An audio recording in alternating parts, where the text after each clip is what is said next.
ഉത്തർപ്രദേശിലെ പ്രയാഗ്രാജിൽ ജനുവരി 13 മുതൽ ഫെബ്രുവരി 26 വരെ മഹാകുംഭമേള നടക്കാനിരിക്കുകയാണ്. ലോകത്തിലെ ഏറ്റവും വലിയ മനുഷ്യ സംഗമത്തിനാണ് വേദി ഒരുങ്ങുന്നത്. എന്താണ് കുംഭമേള?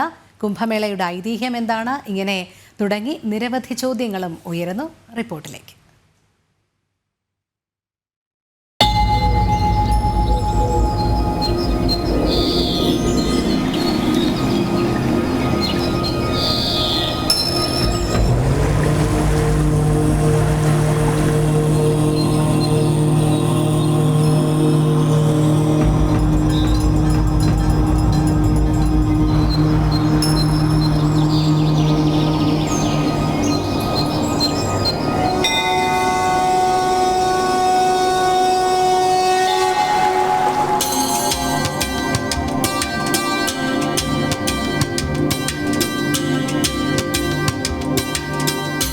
എന്താണ് കുംഭമേള? പാലാഴി കടഞ്ഞ് അമൃത് ഉണ്ടാക്കി അമൃതിന് വേണ്ടിയിട്ട് ദേവാസുരന്മാർ തമ്മിൽ യുദ്ധം നടന്നുകൊണ്ടിരിക്കുമ്പോൾ ഈ അമൃത് മറ്റുള്ളവരുടെ കൈകളിൽ എത്തിപ്പെടാതിരിക്കാൻ വേണ്ടി ഗരുഡൻ അമൃതുമായി പറന്ന് നടന്നു. അപ്പോൾ ഈ പറന്ന് നടക്കുന്നതിൻ്റെ ഇടയിൽ ക്ഷീണം വന്നപ്പോൾ അത് അസുരന്മാരുടെ കയ്യിൽ പെടാതിരിക്കാൻ പുണ്യതീർത്ഥങ്ങളിൽ സ്ഥാപിച്ചുകൊണ്ട് ഗരുഡൻ വിശ്രമിച്ചു എന്നുള്ളതാണ്. അപ്പോൾ ദേവന്മാരുടെ ഒരു ദിവസം എന്ന് പറയുന്നത് മനുഷ്യരുടെ ഒരു വർഷമാണ്. അപ്പോൾ 12 ദിവസം ദേവാസുര യുദ്ധം നടന്നു എന്നുള്ള കണക്കിലാണ് 12 വർഷം കൂടുമ്പോൾ ഈ സ്ഥലങ്ങളിൽ കുംഭമേള ആചരിക്കുന്നത്. അപ്പോൾ ഈ തീർത്ഥഘട്ടങ്ങളിൽ അമൃതകുംഭം വച്ചതുകൊണ്ട് ആ തീർത്ഥങ്ങളിൽ ആ കുംഭത്തിൽ പറ്റിപ്പിടിച്ചിരിക്കുന്ന അമൃതിൻ്റെ അംശം കലരുകയും ഈ 12 വർഷം കഴിഞ്ഞ് അതേ മുഹൂർത്തം വരുന്ന സമയത്ത് ആ തീർത്ഥസ്നാനങ്ങളിൽ അമൃതിൻ്റെ സാന്നിധ്യം ഉണ്ടാകും എന്നുള്ളതാണ് വിശ്വാസം.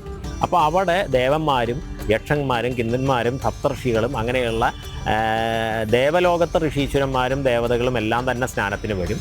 ഭാരതത്തിലെ എല്ലാ പരമ്പരകളിലുമുള്ള സന്യാസിമാർ അവിടെ സ്നാനത്തിന് വരും.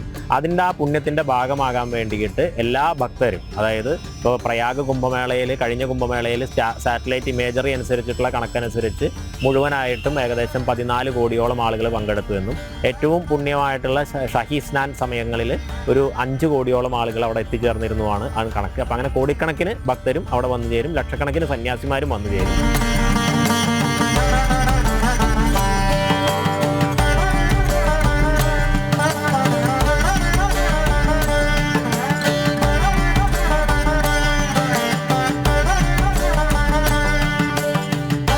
ആരൊക്കെ കുംഭമേളയിൽ പങ്കെടുക്കണം?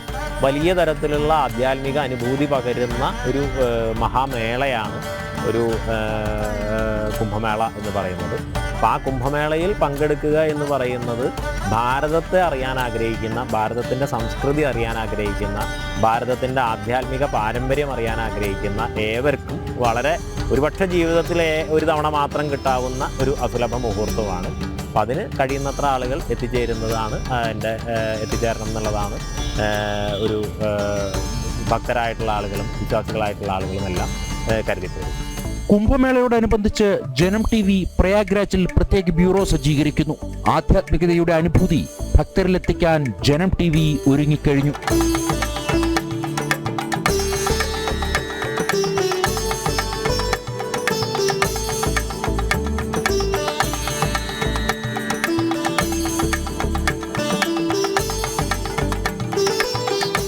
ജനം, ഡൽഹി.